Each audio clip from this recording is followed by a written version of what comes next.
बिस्मिल्लाहिर्रहमानिर्रहीम। अस्सलाम वालेकुम। कैसे हैं आप सब? बहुत दिनों बाद हम आए हैं आपके लिए एक नई और बहुत बेहतरीन सी रेसिपी लेकर, जो यकीनन आप सबको बहुत पसंद आएगी। तो आज की हमारी रेसिपी स्पेशल क्यों है, ये आपको रेसिपी देखकर ज़रूर पता चलेगा।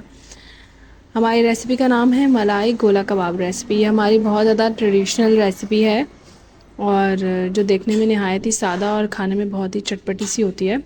तो आइए हम आपको रेसिपी दिखाते हैं। सबसे पहले तो मैंने यहाँ चिकन लेके इसको चॉप कर लिया है अच्छे से। बहुत ज़्यादा बारीक नहीं किया है क्योंकि अभी हम इसमें मसाले ऐड करेंगे। थोड़ा सा चॉप हो जाए तो उसके बाद हम इसमें ग्रीन चिलीज़, हरी मिर्चें, प्याज, धनिया, दही और फिर 2 चम्मच दही मैंने लिया है। बाकी हम सालन में ऐड करेंगे। थोड़ा सा अदरक लहसुन का पेस्ट भी डाला है इसमें। और फिर हम फ्रेश हरा धनिया लेकर इसमें थोड़ा सा डालेंगे ताकि वो हमारे गोला कबाब में बहुत ज़्यादा अच्छा फ्लेवर आए। तो ये देखें, मैंने इसमें हरा धनिया डाला है और फिर मैं इसको अब अच्छे से मिक्स करके चॉप कर लूँगी। और ये देखें, ये चॉप होके बाहर आ गया है। हमारे मसाले और चिकन सब रेडी है। अब हम इसमें रखे हुए मसाले ऐड करेंगे। हमारे रखे हुए मसाले में सबसे पहले तो मैंने अचारी मसाला ऐड किया है। आप चाहें तो ये हमारा घर का बना हुआ है, आप चाहें तो बाज़ार का भी कोई अचार गोश्त का मसाला लेकर ऐड कर सकते हैं। एक तरफ मैंने सारे मसाले, पीसी मिर्च, नमक, काली मिर्च, पिसा धनिया, ये सब डाला है और थोड़ा सा इसमें कश्मीरी लाल मिर्च भी डाला है। और उसके बाद मैंने थोड़ा सा भुना हुआ 1 चम्मच बेसन डाला है। अब ये मैं इसमें घी ऐड कर रही हूँ और इससे पहले मैंने कच्चा पपीता का पेस्ट डाला है ताकि हमारे जो कबाब है वो अच्छे से गल जाएं और सॉफ्ट हो जाएं। अब इन सबको मिक्स करने के बाद हम इसमें कोयले का धुआं दे देंगे ताकि अच्छा सा फ्लेवर आए हमारा कबाब सा। हम थोड़ी देर के लिए इसको रेस्ट दे देंगे, हाफ़ एन आवर के लिए, जैसे भी आपको मुनासिब लगे। फिर हम इस तरह देखें अपने गोले कबाब को तैयार कर लेंगे। मैंने स्ट्रॉ ले लिया था, आप चाहें तो स्क्रूअर्स ले लें। मेरे पास चौड़ा चौड़ा स्क्रूअर्स नहीं था तो इसलिए मैंने स्ट्रॉ का इस्तेमाल किया। आपको जो भी फ़ीज़िबल लगे आप वो इस्तेमाल कर सकते हैं। अब ये देखें, इस तरह मैंने इसको रेडी कर लिया है। होल होना इसलिए ज़रूरी है ताकि गोश्त अंदर से भी पके, वरना भी होता ये है कि ऊपर से आपका कबाब फ्राई हो जाता है और अंदर से वो कच्चा रहता है। तो ये मैंने बहुत सारे कबाब तैयार कर लिए हैं। तैयार करके फिर उसके बाद हम इसको क्या करेंगे कि सबसे पहले हम इसे फ्राई कर लेंगे।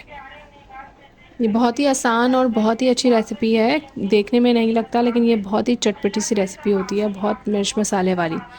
अब ये हमारे तकरीबन आधा किलो गोश्त में हमारे 15 से 20 गोला कबाब बन जाते हैं। अब आपको जिस तरह से रेसिपी लिखनी हो आप उसको डबल कर लें, या कम बनानी हो तो आप उसको हाफ़ कर लें। कि देखें, कढ़ाई में मैंने ऑयल लेके अपने सारे कबाब को फ्राई कर लिया है। सबसे पहले हमने फ्राई ही करना है ताकि जब हम ग्रेवी में इसको डालें तो ग्रेवी में ये हमारा टूटे ना।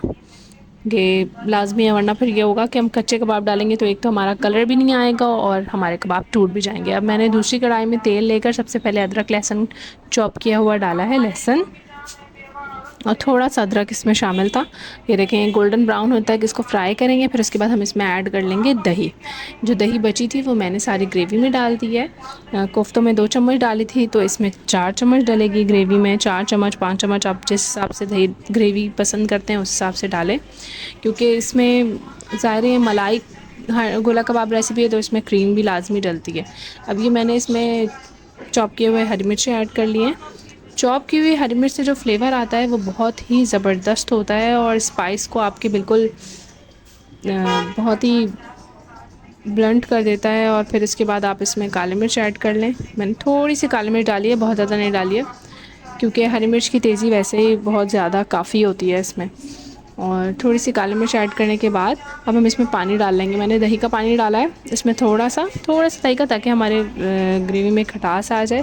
अब मैं सॉल्ट ऐड कर रही हूँ इसमें और अब हम इसको अच्छे से मिक्स कर लेंगे। और जब ये खौलने लगे पानी हमारा तो हम इसमें अपने कबाब ऐड कर लेंगे। ये देखें, इसको इस तरह से ऐड करने के बाद हम इसको थोड़ा सा चला लेंगे और जब ये पानी में डूब जाए, हर तरफ से भीग जाए, फिर उसके बाद हम इसमें क्रीम ऐड कर लेंगे। मैंने 1 पैकेट क्रीम ली थी तो पूरी नहीं डाली थी, 1/3 इसकी डाल दी थी, फिर ताकि देखने के लिए कि ग्रेवी हमारी कितनी थिक होती है। तो फिर उसके बाद मैंने दोबारा अपनी कंसिस्टेंसी के हिसाब से क्रीम दोबारा ऐड कर ली थी। आप चाहें तो इसी तरह कर सकते हैं, कम या ज़्यादा क्वांटिटी कर सकते हैं अपने हिसाब से अपनी रेसिपी में। और आप हमारी रेसिपी को ज़रूर शेयर किया करें, बनाया करें, ताकि हमें भी पता चले कि आपको हमारा जायका पसंद आ रहा है या नहीं आ रहा है। फिर मैंने क्रीम ऐड कर ली मज़ीद, क्योंकि मुझे लगा था कि ग्रेवी थिक नहीं हो रही है। तो बस ये हमारा सालन तैयार है और हम इसको सर्व करेंगे, क्योंकि क्रीम डालने के बाद हम ज़्यादा नहीं पकाते।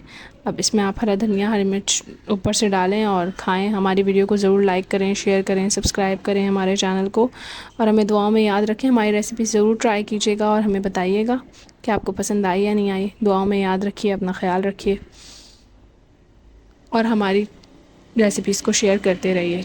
ओके, अल्लाह हाफ़िज़।